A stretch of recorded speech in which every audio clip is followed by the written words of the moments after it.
Hello friends, मैं कुमार और आप देख रहे हैं मार्केट विजार्ड्स। दोस्तों, ये वीडियो ट्रेडिंग से भी इंपॉर्टेंट कुछ ऐसे सब्जेक्ट्स पर है जो हैं तो ट्रेडिंग के ही but still more important than trading. तो आइए देखते हैं कि वो टर्मिनोलॉजीज कौन सी हैं और ऐसा क्या है ट्रेडिंग में जो कम से कम आपको ट्रेडिंग करने से पहले या इन्वेस्टिंग करने से पहले पता होना चाहिए। तो the first thing you have to know is what is demat account. तो डीमैट अकाउंट एक अकाउंट है जिसमें आप अपने शेयर्स को इलेक्ट्रॉनिक फॉर्म में रख सकते हैं।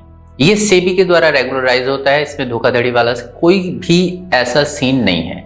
आपको पैसा रखने के लिए जैसे बैंक अकाउंट की जरूरत होती है, उसी तरीके से आपको अपने शेयर्स कंपनी के जो आपने ले रखे हैं इन्वेस्टिंग पर्पस के लिए, मींस होल्डिंग पे। माइंडेड, मैं ट्रेडिंग की बात नहीं कर रहा, मैं इन्वेस्टिंग की बात कर रहा हूँ। इन्वेस्टिंग के लिए जो आप शेयर्स खरीदते हैं उनको इलेक्ट्रॉनिक फॉर्म में जिस जगह पर रखा जाता है उसका एक अकाउंट नंबर होता है, उस अकाउंट को डीमैट अकाउंट कहा जाता है। इसमें हम शेयर्स, ईटीएफ, म्यूचुअल फंड्स और बॉन्ड्स, इन सब को इलेक्ट्रॉनिक फॉर्म में रखते हैं। इंपॉर्टेंस क्या है डीमैट अकाउंट का? पहली बात, चोरी नहीं हो सकती। अगर वो फिजिकल फॉर्म में होगा, आपके घर में चोरी हुई, कोई चोर उठा के ले गया, वो शेयर्स उसको चले गए। तो the first and foremost thing is कि इन शेयर्स की चोरी नहीं हो सकती। Second thing is easily transferable. आपको अपनी बीवी को, अपने बच्चों को ट्रांसफर करना है, आप उनके डीमैट अकाउंट में ट्रांसफर कर दीजिए, बहुत कम टाइम में वो उनके अकाउंट में ट्रांसफर हो जाता है। थर्ड थिंग इज, इनको ओपन करने के लिए नेसेसरी पेपर वर्क भी बहुत कम है, बहुत इजीली आप डीमैट अकाउंट को ओपन कर सकते हैं। ये स्ट्रीमलाइन कर देता है आपके शेयर्स की ट्रेडिंग को।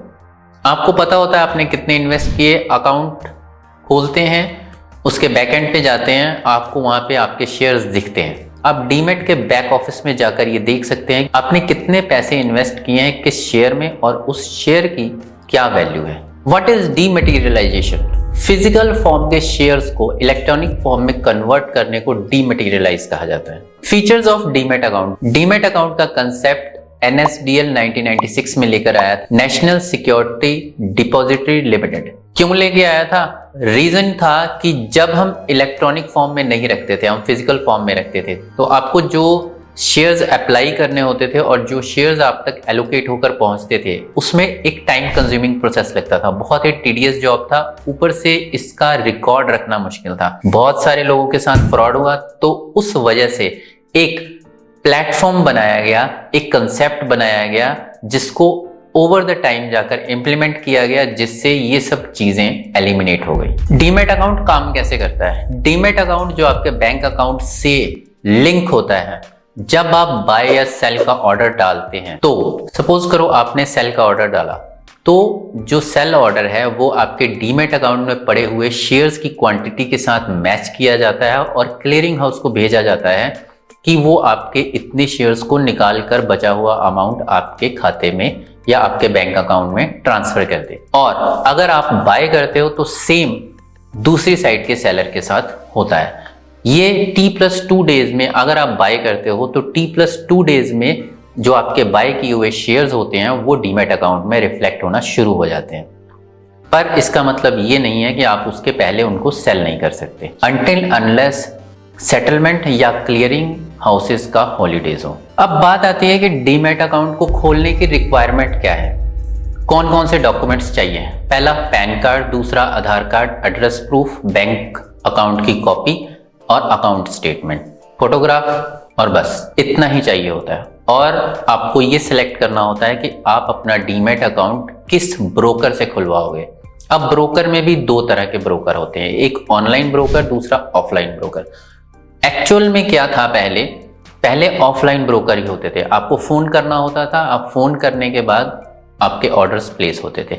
ओवर द टाइम जैसे जैसे टेक्नोलॉजी एडवांस हुई, कंप्यूटर्स आए, कंप्यूटर आने के बाद प्लेटफॉर्म इंप्रूव हुए, प्लेटफॉर्म इंप्रूव होने के बाद लोगों को अवेयरनेस हुई, लोगों ने सीखना शुरू किया, लोग खुद ऑर्डर प्लेस करने लग पड़े। अब जिस काम के लिए फोन से ऑर्डर दिया जाता था और इसी चीज के चार्जेस जो ब्रोकरेज हाउसेज आपसे चार्ज करते थे, वो चीजें उनको कट करनी पड़ी। ऑनलाइन ब्रोकर का कंसेप्ट जीरोधा से फेमस हुआ। अब क्या था, फ्लैट ब्रोकरेज हो गया, ब्रोकरेज कम हो गई, ब्रोकरेज कम होने की वजह से मैक्सिमम जो यूथ है, मैक्सिमम जो लोग हैं वो ऑनलाइन ब्रोकर में चले गए। अब ऑनलाइन में क्या था, आपने कंप्यूटर पे ऑर्डर डाल दिया, मोबाइल पे ऑर्डर डाल दिया, आपका ऑर्डर प्लेस हो गया। फायदा क्या था, फोन करते थे, फोन करने पर उस साइड पे अगर ऑपरेटर बिजी है तो आपका ऑर्डर प्लेस करने तक उस जो शेयर्स की प्राइस है वो कहीं के कहीं चले जाते थे, या राइज कर जाएंगे या फॉल कर जाएंगे। ठीक है, ऑनलाइन में क्या है, क्योंकि आपने ऑर्डर रियल टाइम में प्लेस किया है, उसी टाइम पे उसी प्राइस पे आपका बाय या सेल होता है। तो एक तो ये चीज थी जिसकी वजह से ऑनलाइन ब्रोकर का कंसेप्ट फेमस हुआ। अब ऑनलाइन ब्रोकर क्योंकि हावी हो गए, ऑफलाइन ब्रोकर का जो बिजनेस है वो ठप हो गया। और अब आप देखना कि मैक्सिमम जो ब्रोकर्स हैं, जैसे शेर खान हो गया, मैं किसी पर्टिकुलर ब्रोकर का नाम नहीं ले रहा, शेर खान, एडलविस, एंजल वन, ये सारे जितने ऑफलाइन ब्रोकर किसी टाइम पे फेमस ऑफलाइन ब्रोकर थे, इनका जो ब्रोकर स्ट्रक्चर है वो भी ऑनलाइन ब्रोकर के स्ट्रक्चर के हिसाब से ही मैच कर गया, अदरवाइज इनको मार्केट से आउट होना पड़ता। तो दैट इज द रीजन और that is the basic difference between online and offline broker.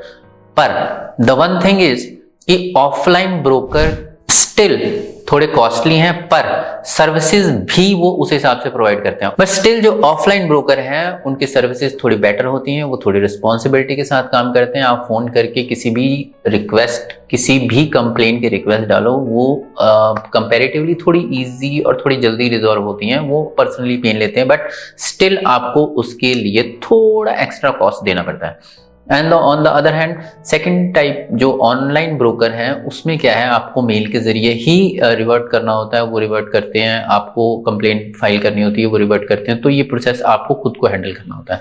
But over the time अब ये देखो, दोनों के अपने बेनिफिट और लॉसेज हैं।